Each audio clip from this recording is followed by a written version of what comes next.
الرحمن الرحیم انا اعطیناک الکوثر فصل لربک وانحر ان شانئک هو الابتر۔ اے نبی، ہم نے آپ کو خیر کثیر عطا کیا۔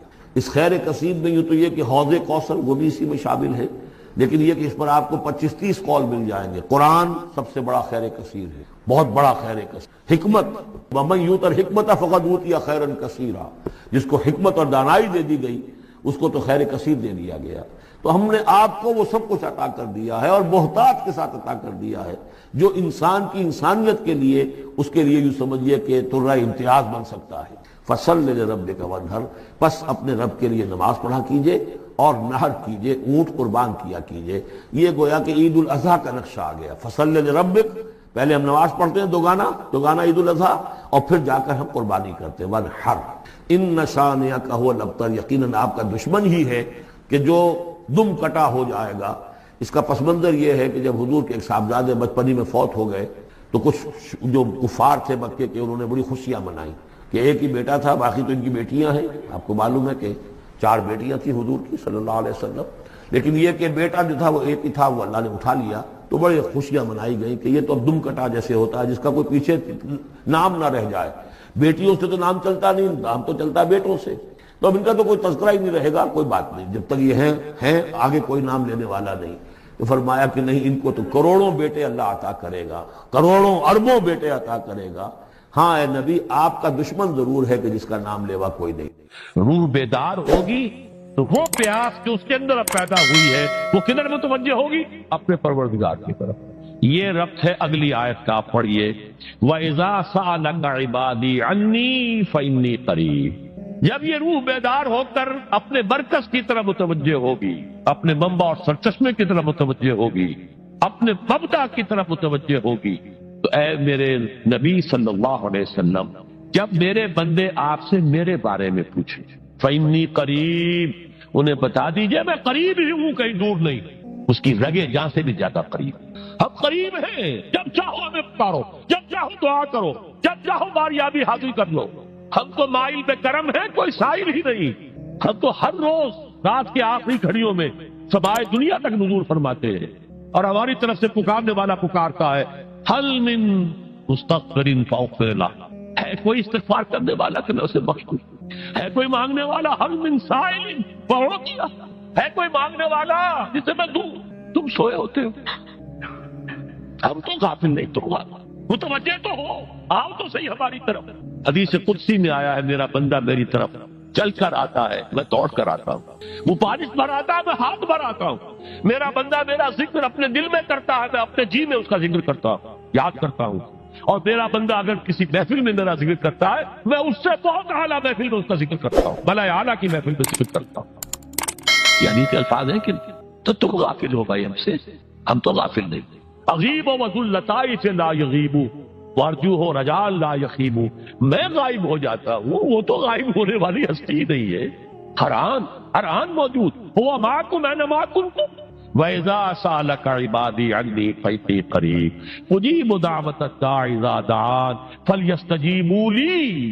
لیکن اب آئی بات اصل، یہ دو طرفہ بات ہوگی، مجھ سے دعا کرو، کسی وقت کی پابندی نہیں، کسی جگہ کی پابندی نہیں، ناپاکی کی حالت میں ہو تب بھی دعا کر سکتے ہو، میری کتاب کو ہاتھ مت لگانا، مجھ سے دعا کر سکتے ہو، دعا پہ کوئی پابندی نہیں، لیٹے مانگو، بیٹھے مانگو، ناپاکی میں مانگو، پاکی میں مانگو، جب چاہو مانگو، مجھے دعا میں کوئی خطرت نہیں، اور جہاں پارو گے there and then I will listen to you and I will grant your prayers۔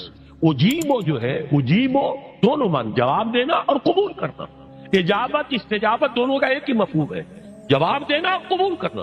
اجیبو دعوت الداعی اذا دعان، میں تو ہر پکارنے والے کی پکار کو سنتا ہوں، قبول کرتا ہوں جب بھی وہ مجھے پکارتا ہے، لیکن فَلْيَسْتَجِيبُوا لِي، میرا بھی تو کہنا مانو، چاہیے کہ یہ بھی میرا کہنا مانے، مجھ سے محبت کریں، مجھ سے لو لگائیں، میرے دین کے لیے اپنے آپ کو وقف کریں۔ ان صلاتی و نسکی و محیای و مماتی للہ رب العالمین، میرے باغیوں کے خلاف بغاوت کریں، میرے دین کا جھنڈا اونچا کریں، یہ سارے احکام ہے کہ یہ قرآن میں۔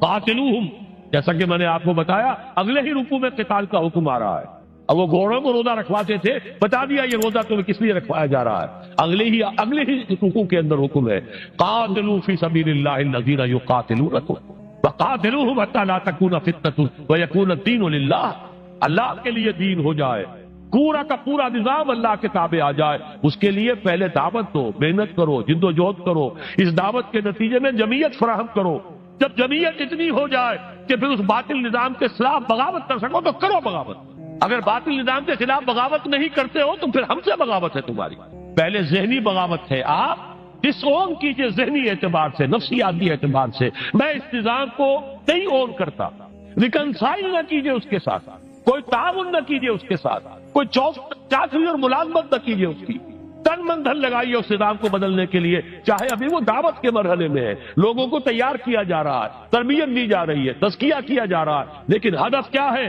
تاکہ اللہ کا دین غالب۔ فَلْيَسْتَجِيبُوا لِي، میرا بھی تو کہنا سنیں اور مانیں، میں جہاد کا حکم دیتا ہوں تو جہاد کریں، میں اقامت دین کا حکم دیتا ہوں اقیم الدین تو اس کے لیے کھڑے ہو جائیں، میں قتال کا حکم دوں تو قتال کریں۔ فَلْيَسْتَجِيبُوا لِي وَلْيُؤْمِنُوا بِي، اور مجھ پر ہی اپنا ایمان پختہ رکھیں، توکل کریں تو مجھ پر کریں، محبت کریں تو مجھ سے کریں، راضی رہے تو میری تقدیر پر راضی رہے، توکل ہو، راضی برضائے رب ہو، اطاعت ہو، جب تک یہ ساری چیزیں اللہ کے لیے نہ ہو جائیں۔ وَالَّذِينَ آمَنُوا أَشَدُّ حُبًّا لِلَّهِ، اصل میں تو مومن وہ ہوتے ہیں جو سب سے بڑھ کر شدید ترین محبت اللہ سے کرتے ہیں۔ قُلْ إِنْ كَانَ آبَاؤُكُمْ وَأَبْنَاؤُكُمْ وَإِخْوَانُكُمْ وَأَزْوَاجُكُمْ وَعَشِيرَتُكُمْ وَأَمْوَالٌ اقْتَرَفْتُمُوهَا وَتِجَارَةٌ تَخْشَوْنَ كَسَادَهَا وَمَسَاكِنُ تَرْضَوْنَهَا أَحَبَّ إِلَيْكُم مِّنَ اللَّهِ وَرَسُولِهِ وَجِهَادٍ فِي سَبِيلِهِ فَتَرَبَّصُوا حَتَّىٰ يَأْتِيَ اللَّهُ بِأَمْرِهِ وَاللَّهُ لَا يَهْدِي الْقَوْمَ الْفَاسِقِينَ۔ اے نبی ان سے کہہ دیجئے اگر تمہیں اپنے باپ، اپنے بیٹے، اپنے بھائی، اپنے اسپاؤسز، بیوی کے لیے شوہر، شوہر کے لیے بیوی، اور رشتے دار، اور تمہارے وہ مال جو تم نے بڑی محنت سے جمع کیے ہیں، تمہارے وہ کاروبار جن کا تمہیں اندیشہ ہوتا ہے کہ کساد بازاری نہ ہو جائے، کہیں پر جو ہے ریسیشن نہ آ جائے، اور تمہارے وہ مکان اور محلات جو تم نے بنائے ہیں، اگر یہ 8 چیزیں محبوب تر ہیں اللہ سے اور اس کے رسول سے اور اس کی راہ میں جنگ کرنے سے، جہاد سے، تو جاؤ دفعہ ہو جاؤ، بیٹھو وہاں، یہاں تک کہ ہم اپنا فیصلہ سنا دے، اور اللہ ایسے فاسقوں کو، ایسے ناہنجاروں کو ہدایت نہیں دیتا۔ یہ ہے قرآن، آیت نمبر 24 سورہ توبہ۔ فَلْيَسْتَجِيبُوا لِي وَلْيُؤْمِنُوا بِي لَعَلَّهُمْ يَرْشُدُونَ، اب وہ لفظ آ گیا رشد۔ دیکھیے پہلے آیا تھا لَعَلَّكُمْ تَتَّقُونَ، روزہ، مجرد روزہ تقوی پیدا کر دے گا، ضبط نفس، اور ضبط نفس بھی وہ جو حکم خداوندی کا تابع ہے، یہ روزے کی ریاضت ہے، روزے کی ریاضت کا حاصل۔ رمضان کے روزے کے ساتھ قیام اللیل کا دو گنا پروگرام، دن میں روزہ، رات کا قیام خوراک کے ساتھ۔ اس کا پہلا نتیجہ کیا ہے؟ لعلکم تشکرون، تاکہ قرآن کی عظمت منکشف ہو جائے، قرآن کی قدر و قیمت سے تم آگاہ ہو جاؤ، تمہیں معلوم ہو جائے کتنی بڑی دولت ہے جو اللہ نے دی ہے۔ اور آخری بات یہ، جب تمہاری روح بیدار ہو جائے گی، اپنے مالک کے ساتھ ہم کلام ہوگی، اسی کا نام دعا ہے۔ دعا ہے جس کے بارے میں